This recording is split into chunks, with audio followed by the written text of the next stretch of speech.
There are vile crimes being committed in the metaverse. And you're laughing. And you're laughing. So now police in the UK are investigating a disturbing case. The Daily Mail reported on this. British police probe virtual rape in the metaverse. A young girl's digital persona was sexually attacked by a gang of adult men in an immersive video game, sparking the first investigation of its kind and questions about the extent current laws apply in the online world. This is, of course, happening in the UK because over there they do not have freedom of expression on the internet, and they introduced this online safety bill that's only a year old, and it has a very broad scope, but it essentially means that anything you do or say on the internet that the UK government deems inappropriate, they can throw you behind bars for doing it. So I assume that this would also apply to the metaverse. Police in the United States would never waste their time with something like this. Can't even get to come out to real crimes yet. Yes.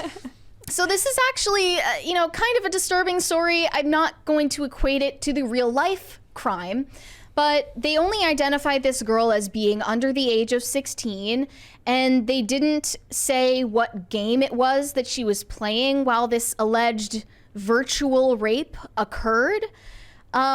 It says that the headset-wearing victim did not suffer any injuries as there was no physical attack. Wow, shocking. Thanks for clarifying. But officers said she suffered. What if it's like stigmata and it appears on your body as it happens digitally? Mm-hmm. The officers investigating the case said she suffered the same psychological and emotional trauma as someone who has been raped in the real world, as the VR experience is designed to be completely immersive. This is interesting because I had this discussion. I think it was on Camelot's stream where I was talking about there is redemption for people who commit murder. There is no redemption for people who commit sex crimes. Mm-hmm. Right? So what's interesting is like people get shot in video games every single day. People die in absurd and painful and grotesque ways in video games every single day. But you would never, I mean, maybe that, like, you're not going to see a video game in the mainstream that's going to make it applicable to then commit a sex crime against someone because it's viewed as equally or more horrific than that of simply just ending someone's life. How do you even do that in the metaverse? Like, doesn't it have to be programmed to be able to do that? To even do that? Yep. I guess it just means that different avatars surrounded her in the metaverse. I really don't know because they wouldn't give us more details. But as soon as this story was published, they were echoing exactly what you just said, Brett. Couldn't she have just turned it off? Can we focus on real life crime, please? I was killed in the war video game Call of Duty. I've been waiting for my killer to be brought to justice.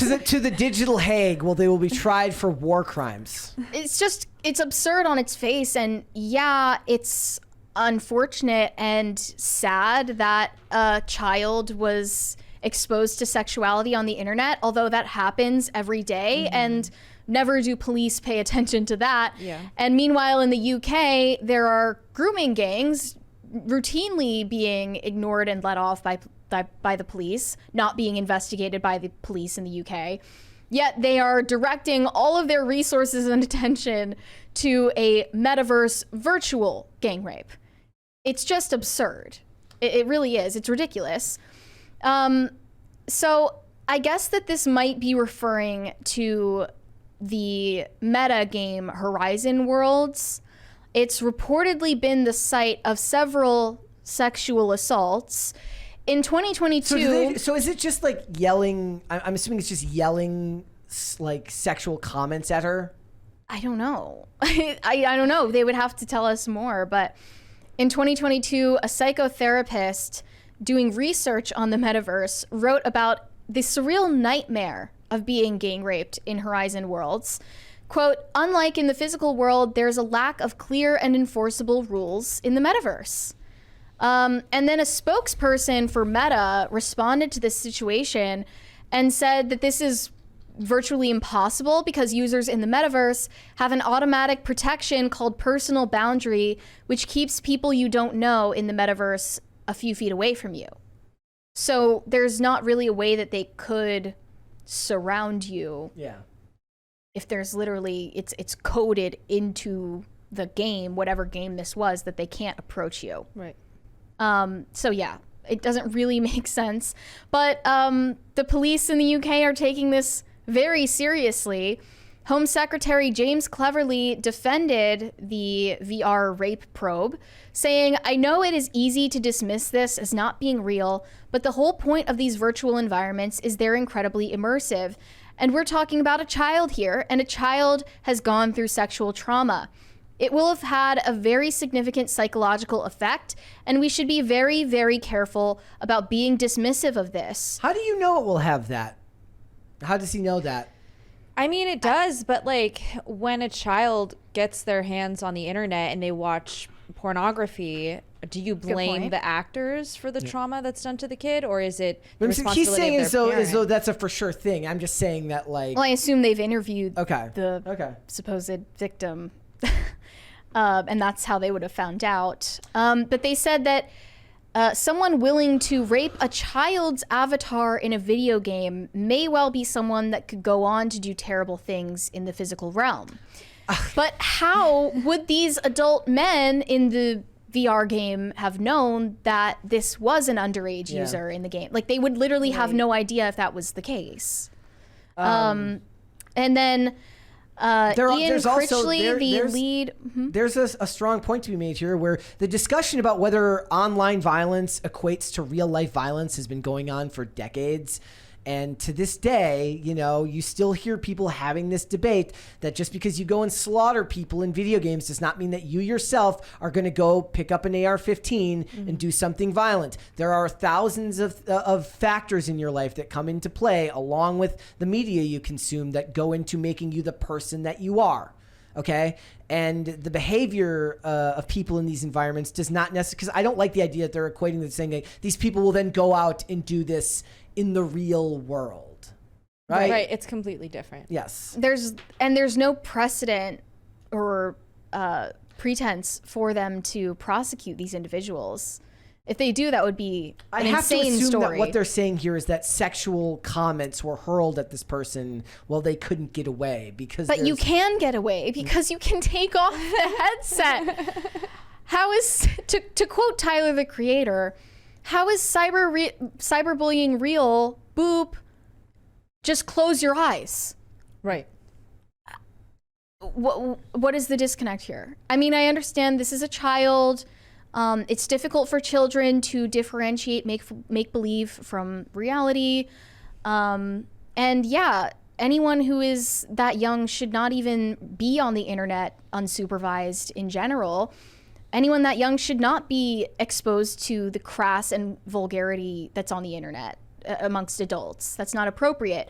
But when will the online safety bill in the UK also prosecute parents for neglect of their children when they are consistently allowing them to use the internet unsupervised and unlimited access that is resulting in all of this psychological trauma?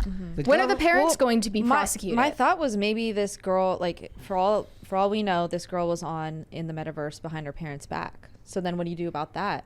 She, I don't know, a 12-year-old purchased a VR headset behind her parents' back. Well, I mean, like if it was there, it's very far-fetched. It's a far-fetched theory. We have VR here, and there's kids that come here sometimes. You know what I mean? Like, I just mean it's hard to, because then you're going to be like prosecuting parents for like crimes that happened against their kids in the metaverse, and I just feel I'm like only it's gonna saying get it more would and be more consistent. meta, you know.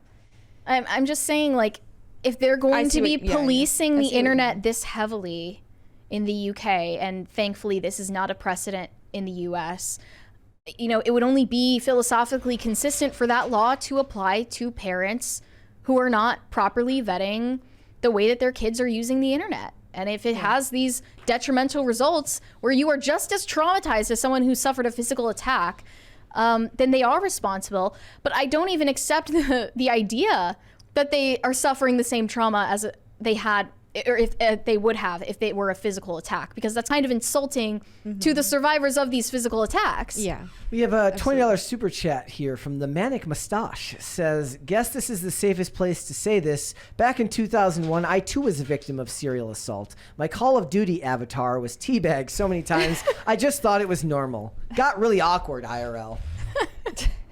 That sounds incredibly traumatizing. I hope that you have healed from that in years of therapy.